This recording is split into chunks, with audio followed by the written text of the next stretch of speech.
Hello friends, welcome to our channel Learning Notebook. In today's video, we will do Class 5 chapter Environment. Yes friends, आज इस video में हम Class 5 का chapter Environment पढ़ेंगे. So let's start with the warm up of this chapter. Pick the things that are good for our environment. So as you can see here, we are given with pictures of few things. We have to pick only those ones which are good for our environment. Okay. Now let's read the objective of this chapter. So in this chapter, first we will understand environment and its components. Our next topic will be greenhouse. Then we will learn about a very important topic which is global warming. And lastly, we will understand about pollution. So let's start with our first topic, environment.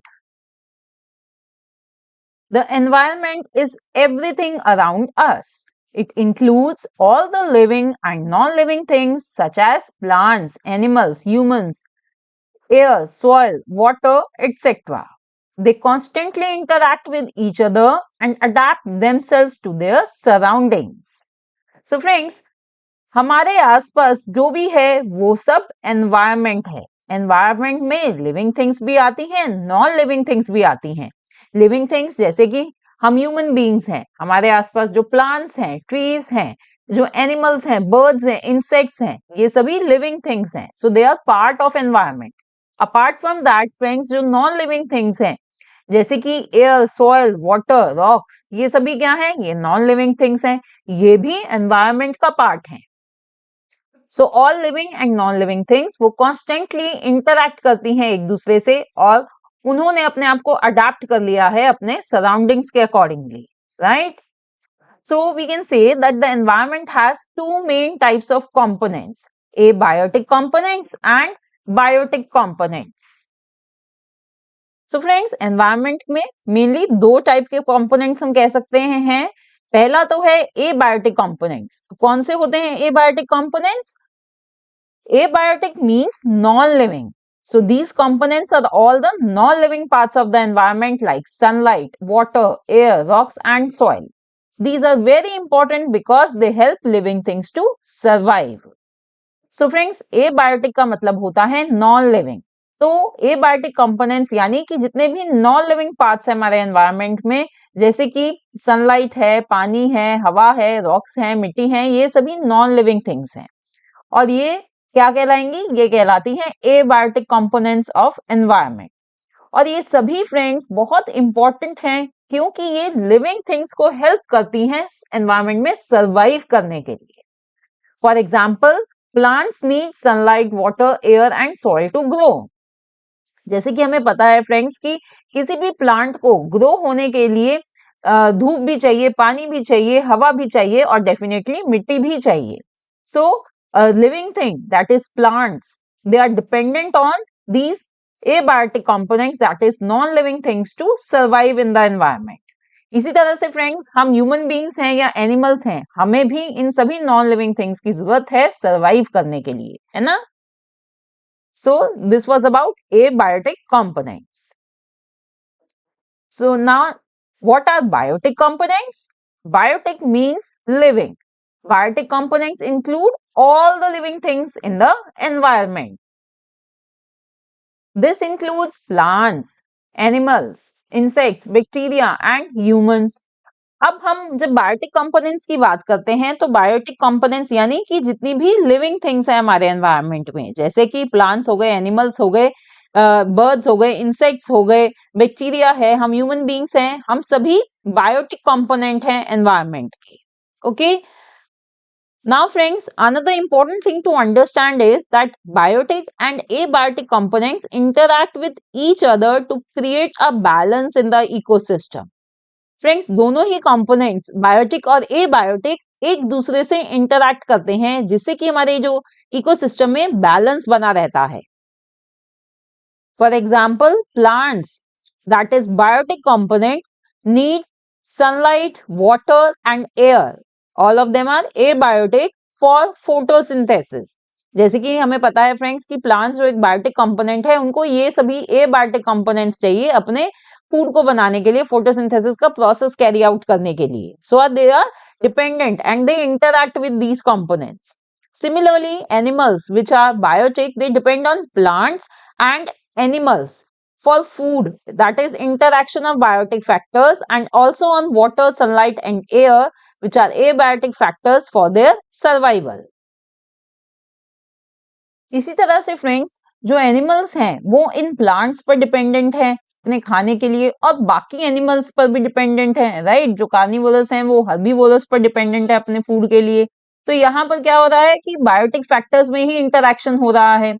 और ये जो biotic components हैं friends, ये abiotic factors पर भी dependent है. उन्हें, animals को पानी भी चाहिए, सनलाइट से एनर्जी भी मिलती है, हवा भी चाहिए, ऑक्सीजन भी चाहिए ब्रीथ करने के लिए. तो ये सारे जो एग्जांपल्स है फ्रेंड्स, इनसे हमें पता चलता है कि भाई बायोटिक और एबायोटिक कंपोनेंट्स इंटरैक्ट करते रहते हैं एक दूसरे से, जिससे कि इकोसिस्टम में एक बैलेंस बना रहता है.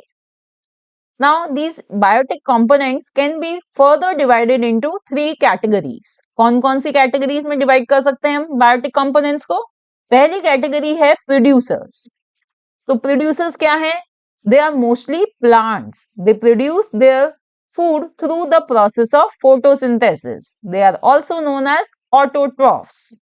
तो बायोटिक कंपोनेंट्स में पहली कैटेगरी है फ्रेंड्स प्रोड्यूसर्स, यानी वो जो अपना फूड प्रोड्यूस कर सकते हैं. तो हमें पता है कि जो प्लांट्स हैं वो अपना खाना बना सकते हैं with the through the process of photosynthesis, right.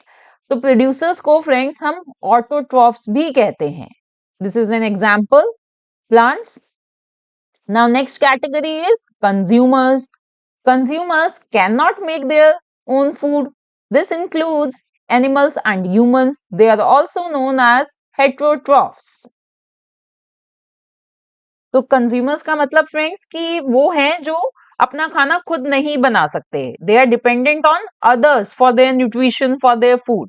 सो जैसे कि हम ह्यूमन बींग्स हैं या एनिमल्स हैं, वो अपना खाना खुद नहीं बना सकते. They are either dependent on plants और they are dependent on other animals for their food.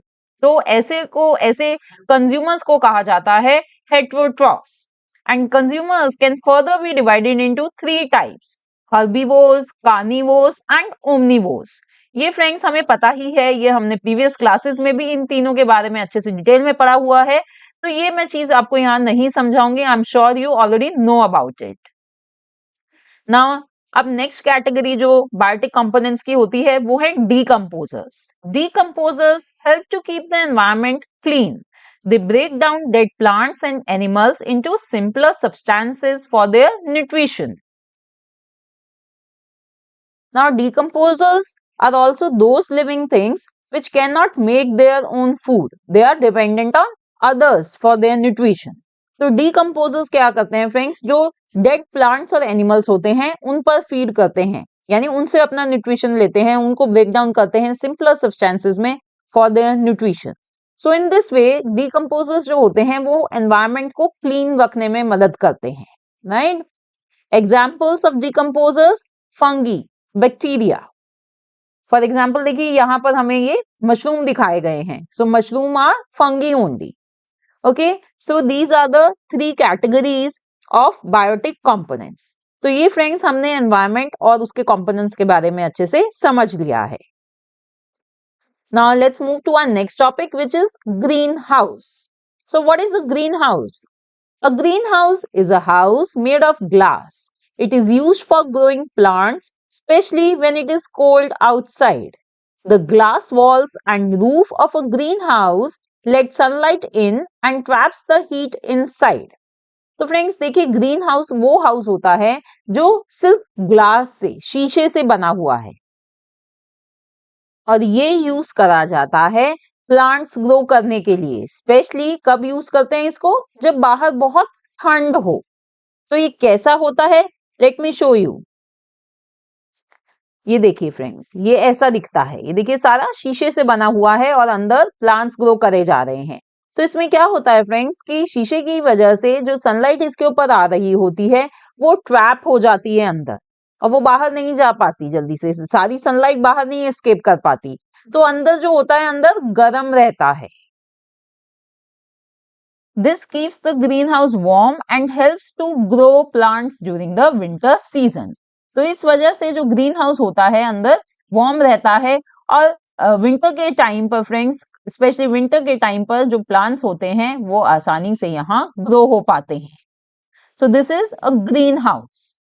In the Earth's atmosphere, some gases act like the glass walls of a greenhouse. These gases are called greenhouse gases.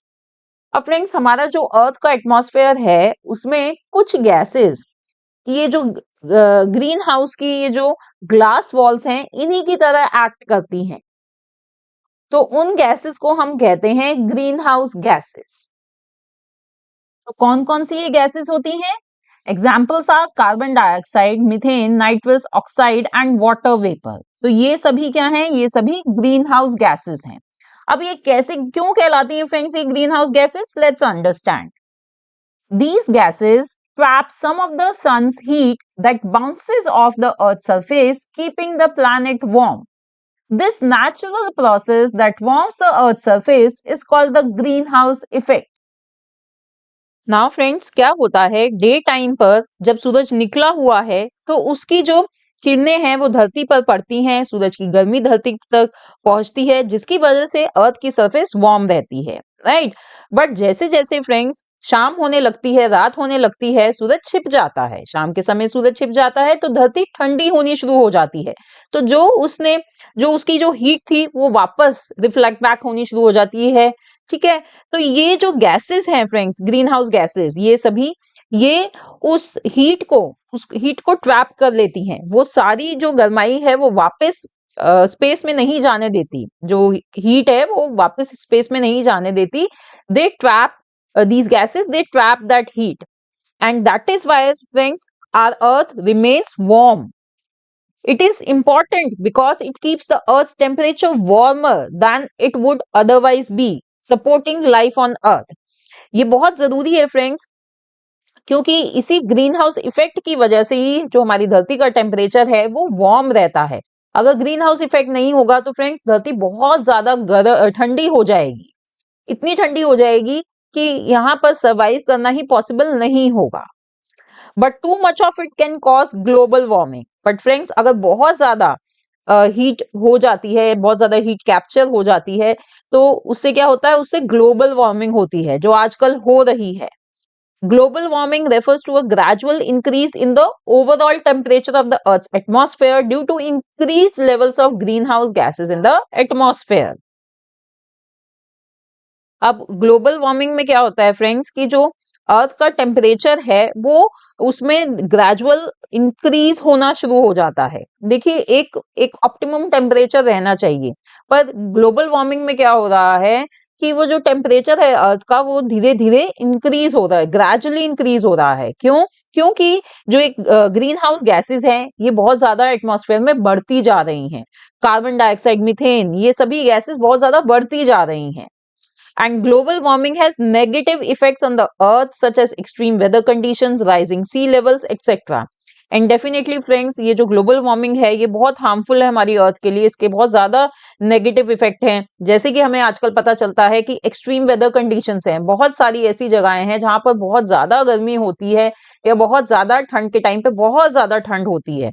और जो rising sea levels हैं क्योंकि global warming से friends glaciers वगैरह melt हो रहे हैं तो वो जो उनका जो ग्लेशियर्स मेल्ट होके कहाँ जाते हैं? वो सी में जाते हैं. तो सी लेवल राइज होना स्टार्ट हो गया है. Okay, so this is global warming. अब इसके फ्रेंड्स बहुत सारे रीजन है ग्लोबल वार्मिंग के. One of them is pollution. क्योंकि फ्रेंड्स जब पॉल्यूशन होता है तो ये जो ग्रीन हाउस गैसेस हैं इनका लेवल एटमॉस्फेयर में बढ़ जाता है. सो let's understand what is pollution. Pollution is caused when water, air, or soil gets contaminated with harmful substances, making them dirty and unsafe. Many human activities cause pollution. तो friends pollution क्या होता है? Pollution होता है friends जब हमारी जो water bodies हैं या जो हमारी हवा है या मिट्टी है वो कंटामिनेट हो जाती है हार्मफुल सब्सटेंसेस से. वो खराब हो जाती है ड्यू टू हार्मफुल सब्सटेंसेस जिसकी वजह से वो गंदी हो गई और उनको यूज करना अनसेफ हो जाता है। आई एम श्योर आप सभी ने दिल्ली के पॉल्यूशन लेवल्स के बारे में तो सुना ही होगा। वैसे तो इंडिया में ऑलमोस्ट सभी स्टेट्स में पॉल्यूशन है, बट जो दिल्ली का पॉल्यूशन है वो काफी न्यूज में और न्यूज़पेपर्स में आता है, बिकॉज वहां पर काफी ज्यादा पॉल्यूशन रहता है, क्योंकि वहां की हवा है वो बिल्कुल कंटामिनेट हो चुकी है। वहां पे इतने ज्यादा व्हीकल्स चलते हैं, वहां की फैक्ट्रीज और इंडस्ट्रीज बहुत ज्यादा सेटअप हैं, और ऐसे ही और भी बहुत सारी ह्यूमन एक्टिविटीज हैं जो रिस्पॉन्सिबल हैं इन ऐसे पॉल्यूशन के लिए। So let's understand about these human activities. Like factories and industries release smoke, chemicals and waste into the air and water. तो फ्रेंड्स, फैक्ट्रीज और इंडस्ट्रीज का जो स्मोक निकलता है वो हमारी एयर को पॉल्यूट करता है।